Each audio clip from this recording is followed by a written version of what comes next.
All right, everyone. Thank you for coming to our session. So our topic is from coverage to clarity, designing for student self-awareness using you, y'all, we. Thank you all for coming. I'm Logan Haviland. This is Stephanie Fuller and Nicholas Pardikes, and we're excited to be here. So to get started. All right.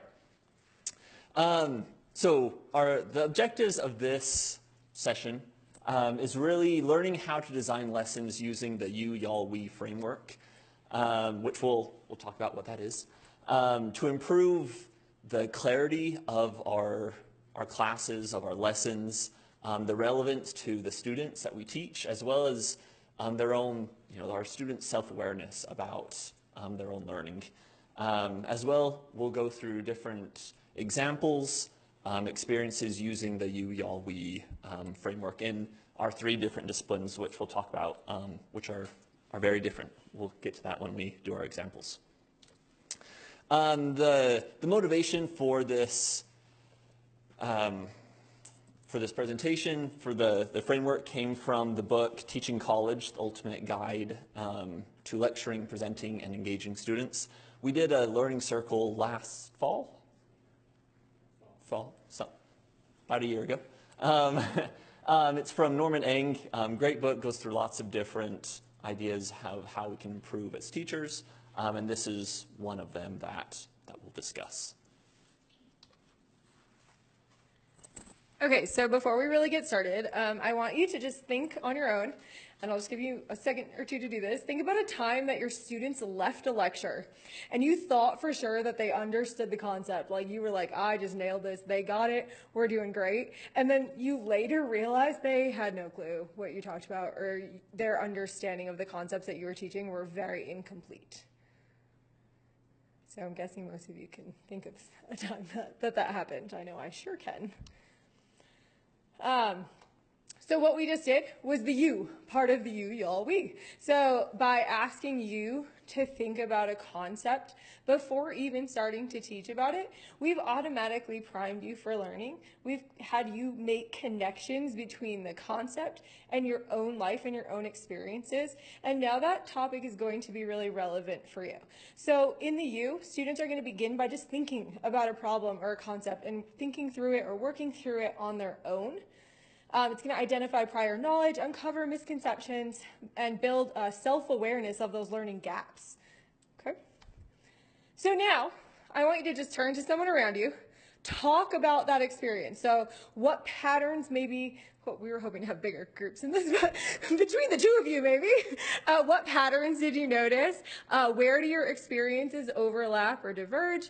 And then just brainstorm a few strategies to address that kind of experience going into the future. Like what could you do better next time, or what could you do differently next time to change that experience? So just take a couple minutes to do that. Maybe you guys can kind of pair up. I was like, maybe you 2 and then the back row.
I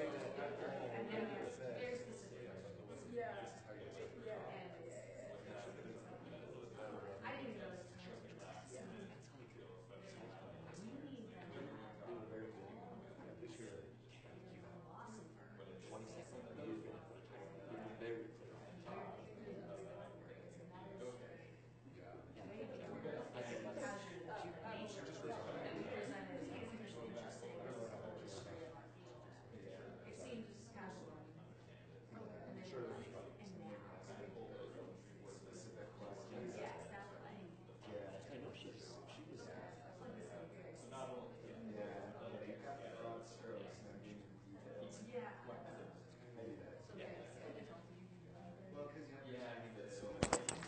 All right, if you just want to kind of finish up what you're talking about. If you didn't finish, that's okay. You guys can stay in these groups. Yeah, you can hang out there. It's totally fine.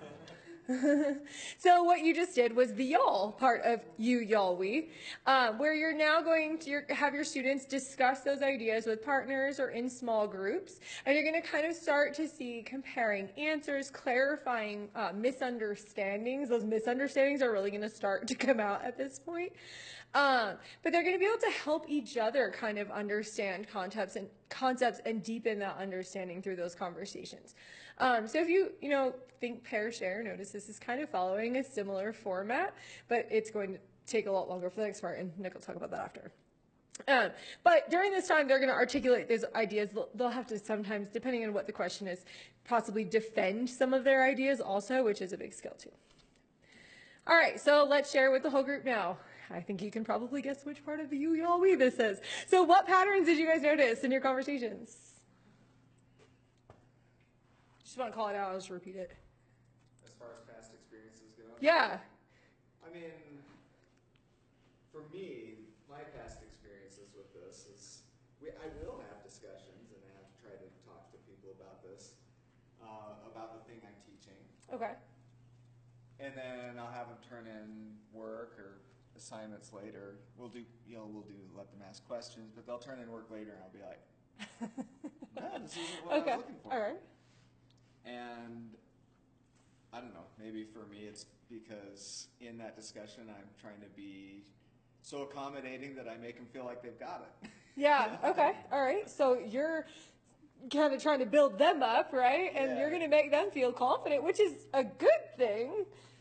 But if they don't actually have the skill, maybe we need to work on that, right? Good. Yeah. Awesome. Thank you for sharing. Anyone else?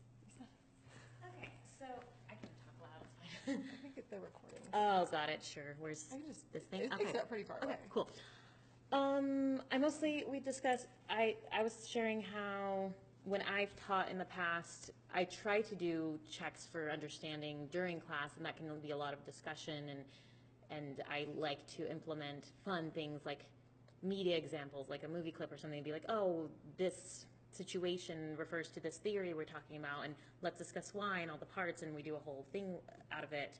And do you have questions? And so I do things like that, but the main thing I notice is that I don't know that perfectly covers even understanding that everyone knows, because there's usually going to be a group of students that maybe sit near the front, ask a lot of questions, comment a lot, that get the most of that time and attention anyway. And then there's definitely always going to be people in the back who are, just there and not necessarily participating.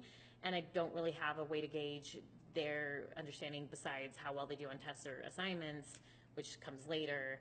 And, and then there can still be some interaction there of helping them if they're not getting it, or they email me and ask questions. But yeah, that's mostly kind of what I discussed. Awesome. Thank you for sharing. Do you guys want to share? I know I heard some good conversation over here.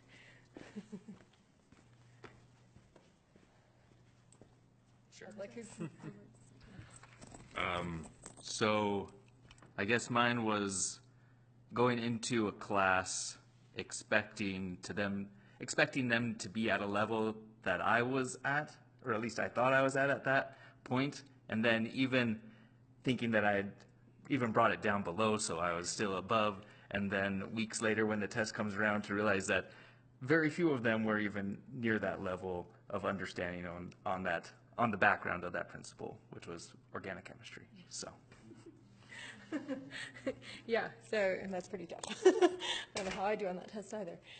Okay, so in this, if we were kind of to keep going, all right, which we kind of will in a different way, but in this would be the we part. And we would continue like looking for patterns. So what did we find in all of those responses? What kind of strategies did we come up with? What kind of framework might that fit in? It might be what we're talking about today. So maybe using a you, y'all, we framework can help address some of these issues that you're having. So in the we part, the instructor is going to bring the class back together, share insights, correct misconceptions, and build that collective understanding, right? This is also where you're going to start adding in those concepts that you're hoping to convey during that lecture. So maybe it's a theory, maybe it's a framework. We'll show some examples after, but this is where you'd start to build those into this conversation. Perfect. So why is this valuable? Whoa, it's upside down. Main thing, we think about metacognitive approaches. I'm going to show you that oftentimes, and I'm guilty of it, we teach the opposite way, right? We don't do the you, y'all, we framework. We actually flip it on its head. And that doesn't provide an opportunity for self-awareness, retention, the opportunity for even building classroom community and shared understanding. By turning and talking to your partners, you actually start learning who your other classmates are. I teach, classes with 480 students. Most of them don't even know anybody in that entire class. So this provides an opportunity that can actually, I say study groups are a really important tool to succeed in this class, and this is a start for that. So I mentioned this is the classic. In red is the I, we, you. This is what I do, typical. First I do a problem, then we do it, and then you do it. And I think the issue with that is we're just trying to put a bunch of information in the student's head instead first asking the students, what do you already know? Can you solve this issue on your own without giving a lot of instruction first? Right? And that also just focuses on content coverage. We're going to do something here that I haven't done. We'll see how it goes. But it's like, I'm going to tell you what you need to know, and this is how you do it. Instead of saying, here's an interesting idea, can you solve it? Can you construct your own knowledge first before I then provide the answer that we can work on together? Okay, so this is really different, and this is kind of passive learning as well. It's like, I'm going to show you how to do it, and what are students doing? They're just sitting there listening to me do that problem. That's not what we want in the classroom. Alternatively, what you guys just did with the you, y'all, we flipped it on its head. First off, we asked you, what do you know? Right? What experiences have you had before you even try to answer before you go in and learn how to actually answer the question at hand? And this is more of an active approach. And a lot of studies have shown that when they do something first and then instructors come in and kind of show it to them, they end up learning a lot more than when I first just tell them. All right, so how does this work? Classic ways you might do it. First, you have an engaging hook, like what we just had. Have you ever had an example where students, think they know and they don't? Okay, so we have a hook. That's the you aspect. We then talk to neighbors. We have kind of what are similarities in this situation, and then finally we come together to try and come together as an entire class. And you can see the typical class flow of how long each of these might take. That's just an idea. So now we're going to go through 3 other examples that are kind of discipline focused, and we're going to start off with biology. I teach an intro bio. You might want to get a calculator out, and I hope this doesn't bring, anxiety sweats, because they're going to do a little bit of math here, okay? This is a really hard thing. I always teach this in the past as the I, we, you approach, okay? So I'm a little bit of a familiar. Hopefully you guys know what a genotype is. If you were in my class, we would have gone over this. This is review. So I'll walk you through this a little bit. We're going to calculate a frequency of an allele, okay, in populations. This is a genotype, right, for a given gene. This is fur color of these squirrels. Okay, a genotype is made up of 2 alleles, one from the mom, one from the dad, right? The big A allele codes for brown, the little a allele codes for gray color. All right, now here's the population. We got a population of 200 squirrels, and we want to figure out what's the allele frequency in this gene for fur color. Okay, can you do this? I gave you the genotype frequencies, and I'm going to give you a hint here, okay? This is, I think, going to make it easier. There's 200 total squirrels. Each individual squirrel has 2 alleles. So how many total alleles are there in this population? There's 400. So you want to figure out, of these 400 total alleles, how many of them are big A and how many of them are little a. See if you can do it. I haven't even told you how to do it. I'm going to see if you can do some problem solving to figure this out. I'll give you guys about 4 minutes and see if you can solve this. So this is one of these really weird, normally I would show them how to do it first. I want to see how this actually works. I think the 400 total alleles is a really key kind of hint that might help a little bit. And so this, you should be doing this by yourself. See if you can do it by yourself first.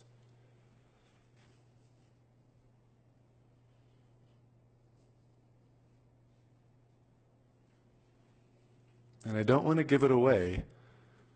No, I'm not going to give it away, actually.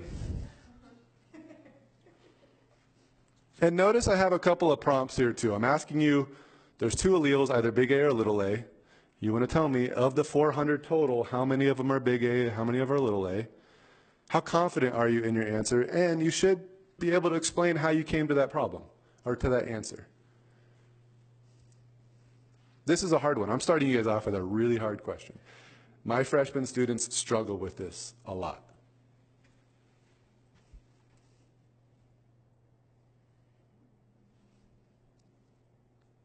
And I'm going to give you a hint also, there are multiple ways to solve this problem. So this is what's cool, is that you might come to a solution in a very unique way. Anybody have a question? No, I just have a potential answer when you're ready. Okay. Well, remember, we're going to go to y'all first. So hold on to that answer. Write it down and hold on to the answer.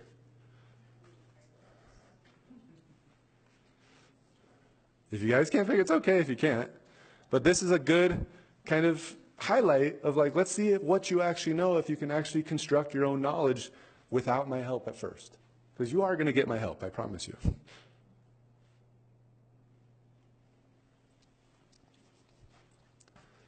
All right, so we just did the you. I'm going to skip to the y'all because I want to give you guys enough time for some of your guys' stuff.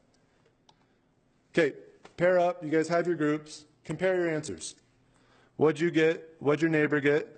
Maybe talk about how you came to that answer, because now you're actually trying to figure out what was your solution to solving this problem. What were the differences? Wait, could you go back? Yep.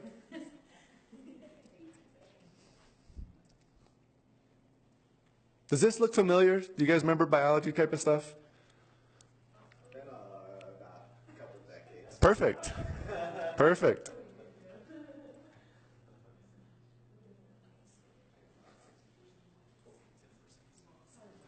Okay. So talk to your neighbor, compare, talk about how you figured it out.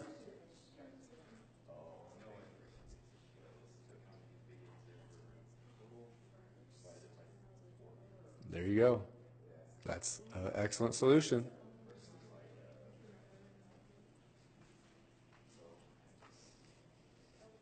So what I like about this approach is you are coming up with a solution on your own.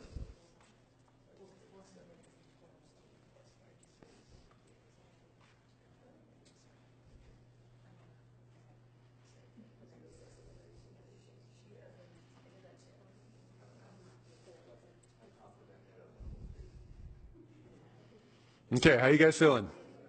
Really, really confident? Okay, here's the question. Raise your hand if both of you guys came to the same answers of your groups.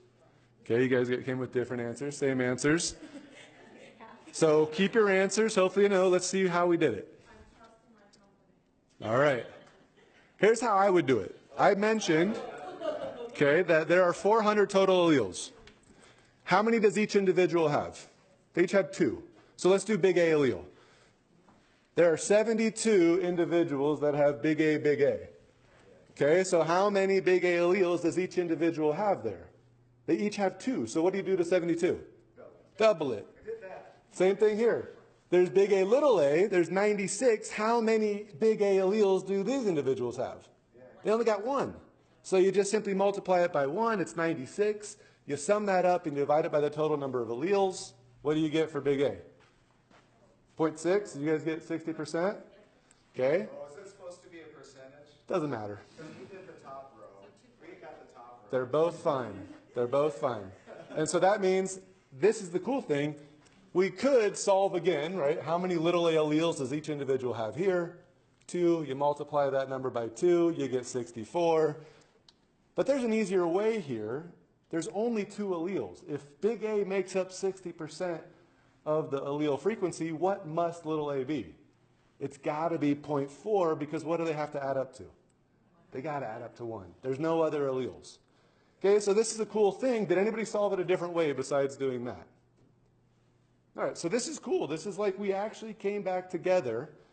You were able to solve it on your own without even me showing you the answer. I gave you a couple of hints. But now I bet you're going to remember better than if I just sat here and did that first before you actually tried it on your own. Okay, so this is something I'll probably do in the future. And then what you do at the end, you might provide a different scenario. Hey, you just did it. Here's a new scenario. Let's do it again, and we can see how this works. All right, perfect. Thank you. Yeah, so that was an awesome example of how to use this for a problem-solving concept or problem-solving task. And I think it's important to note, and the book does go into this, it's not our topic today, but Nick would have already done all of the hard work of like forming those connections and relationships and making that a safe space too. So obviously you walked in here today and he's like, hard question, and we all panicked a little bit. But in his class, they might still panic a little bit, but they also know it's a safe space, that it's okay if they get it wrong. Right? So that's okay. We're going to totally switch topics. So I'm in sport and exercise psychology. This would be an exercise adherence class. And I think we have enough time to go through this a little bit. So I just want you to think on your own about a time that you planned to exercise but didn't. If you can't think of that, like think of a time you planned to exercise and did. That's okay too. I think most of us can probably, I know I can think of plenty of times that I didn't. And think about at least 2 or 3 factors that influenced your choice. I can come up with like a list of 20 really quick. So I'm imagining you could have come up with those really quick.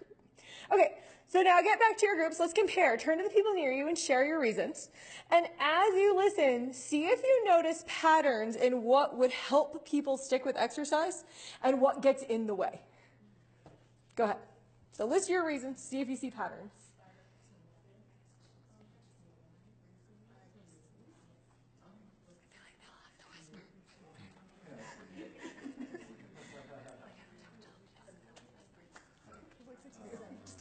We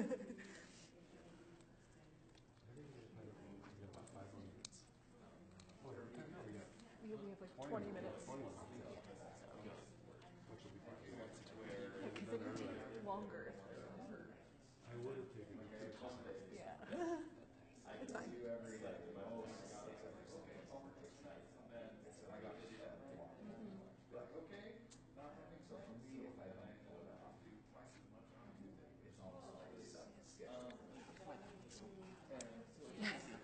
Yeah.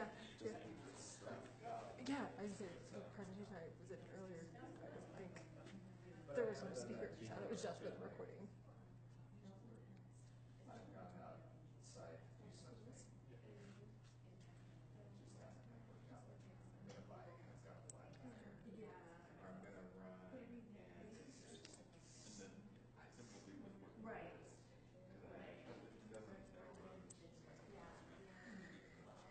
All right, one more minute.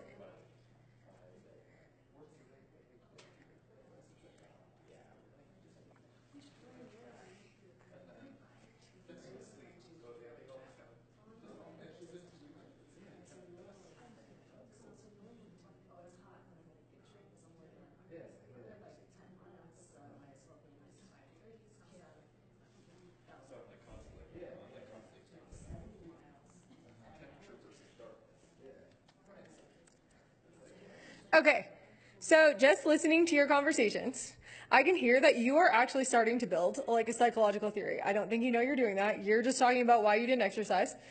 But I hear patterns. So tell me some of your reasons. And as we do this, let's think about how we can sort these into groups. AJ.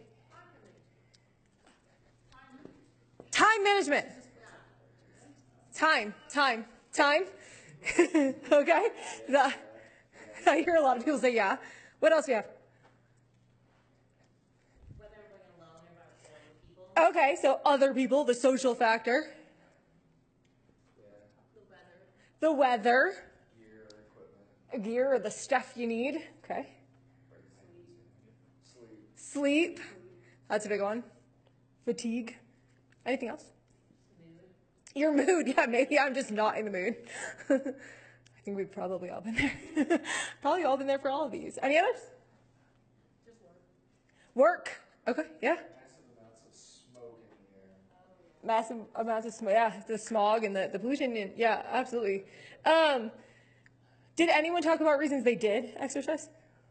He did. Oh, It's gonna be grouchy. I would be grouchy. Okay, so yeah, so that mental psychological factor, absolutely, yeah. Yeah, even if I don't want it, I know I'll be mad at myself Okay, later if I don't. okay, yeah, good. Oh, I just thought about, I've been going to the wellness class, the employee wellness class. That's been helping me. So it's like a set time. Okay, oh, so it's scheduled for you, so it's easy, the time is there. I'm already paid. I paid for it. You pay for it, okay? So you pay for it, so there's already an expectation, right, that you're going. That's that, okay? Routine, habit. Type of exercise, like if it's something I know I'm gonna enjoy, which I enjoy outside things. Okay. But I hate being in the gym. Okay, so the enjoyability factor, yeah. Anything else? Okay. Let's see. So, today's concept that we would be learning is about the theory of planned behavior. And the theory of planned behavior helps us predict behavior. And this theory posits that our decisions, all decisions, not just exercise, come down to 3 major factors. Number 1 is your attitude, your beliefs about whether exercising is good or bad, enjoyable or unpleasant, how you personally feel about it. Subjective norms, so how much you think other people expect you or encourage you to do that behavior, in this case exercise. So that's that social pressure. And perceived behavioral control. So how much control do you feel like you have over that behavior, in this case exercising? That can include time, resources, abilities, equipment. Okay, how easy or hard do you think it's going to be to actually engage in this behavior? So let's take those examples that you just gave me and go back to these 3 categories. So where would these fit? We had talked about the type of activity, if it's fun or not. Where does that fit? Time management, where does it fit? Perceived behavioral control. Do you have that control? Right? If you don't feel like you have enough time, you feel like you don't have enough control. Okay? You're not in control of that situation. Fatigue, sleep, tired. Could be attitude, could be even behavioral control. It kind of could almost fit in both of those, depending on how you're looking at it. What else did we say? Strava's part 2. Strava, yeah, that's subjective. Yeah, if you log, even if you've already signed up for a class and someone expects you to be there, right? You signed up, your name's on that list. If you don't go, you're going to get called out. Right, Strava, if you don't log your run, someone's going to call you on that. So there's those perceived expectations of other people. The social aspect that you talked about, are your friends expecting you to go? Yeah, so if it's about your friends expecting you to go, we're going to be under where? And if it's about the enjoyability factor, where are we going to be? Attitude, yeah. So it kind of depends on that person's thought process, right? Good. Nice job, guys. Oh, impressive. So you can see how we use the you, y'all, we, to kind of talk through that theory. And because we started off with your own experiences and we mapped your experiences into that theory is now, number 1, much easier for you to understand because it's relevant. It makes sense to you in your world, in your life. But you're also going to remember it a lot better too, because you're going to think, oh, subjective norms. Oh man, that was that time I didn't log my run on Strava. Oh, attitude. I hate going to the gym, right? So you're going to be able to kind of remember those categories a lot easier. So, yeah, thanks, guys. And we're going to move on to Logan in a very different topic. Yes, okay. So I teach in applied economics. So this is going to be another different example of a way that we could use this framework. So I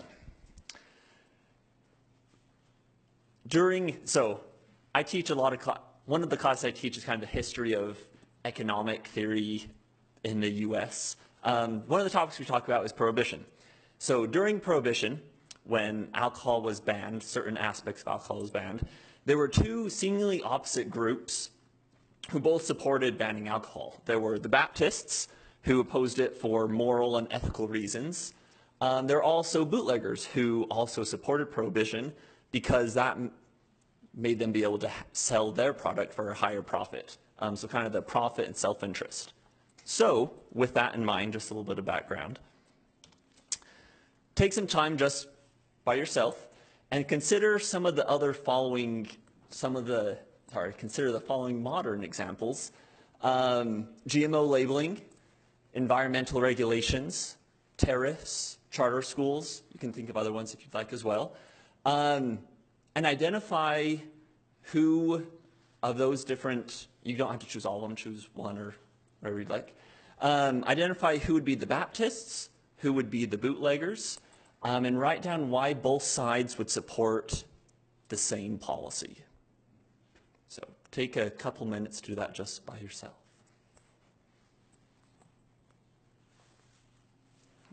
Two or 3 minutes.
Take about 45 more seconds.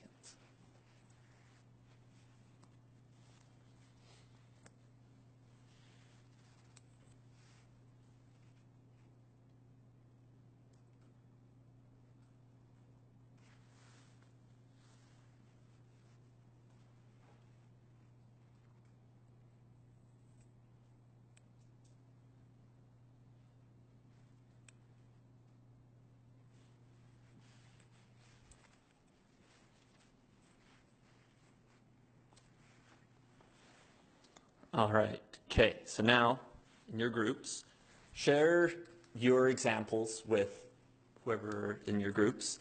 Some of the questions you can think about first, talk about who you identified as potential Baptist bootleggers, and again, there can be there's not a definitive right or wrong answer.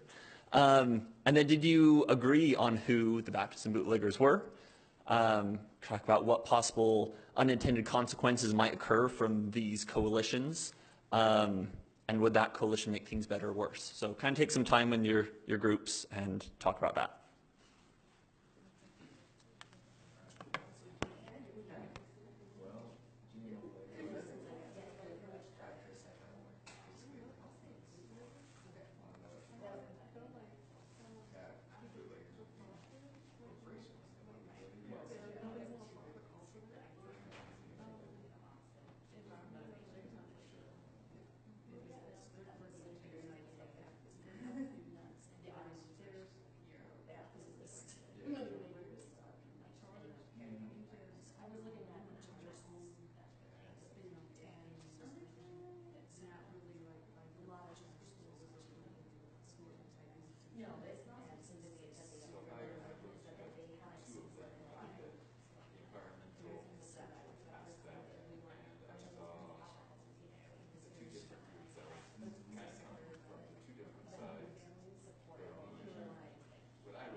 Take about 1 more minute.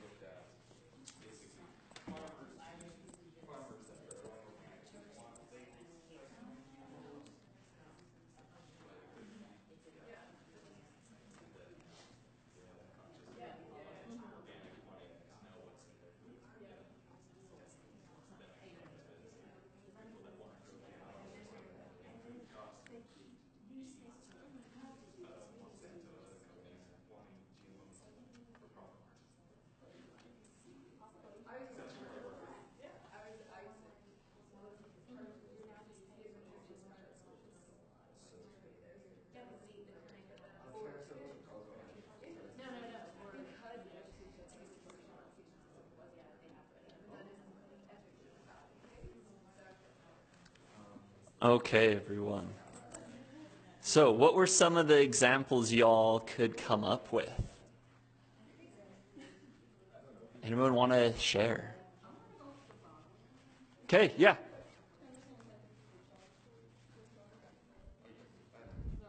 Oh, we said the charter school. Okay, charter schools, yeah. Definitely, like, they have the bootlegger. Yeah. Charter schools have the bootlegger archetype because it's like they want to put, like, they have their own strict, like, set of educational practice they want to do instead of like and it's different from the public school model. So. And there's money too. And it's, yeah, it's money. Yeah. So they profit money from students going to that school. Okay. Yeah. Yeah. Okay. Perfect. You're good. Okay, what about over here? What examples did you all talk about? Anyone want to share? Yeah. I kind of got distracted. I don't know if they already said this, but on the environmental regulation side, I thought there could be the Baptists, so to speak, would be people who really believe in that cause, environmentalist activists, people who really care about that, want to save the oceans or rainforests, all that sort of thing.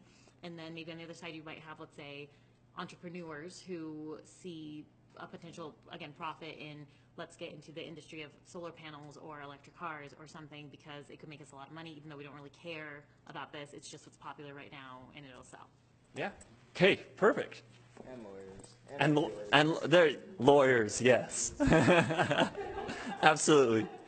Okay, but yes, perfect. Those are great examples. And it's interesting because policies usually survive longer, better, when they benefit both moral advocates of that, as well as profit-driven actors.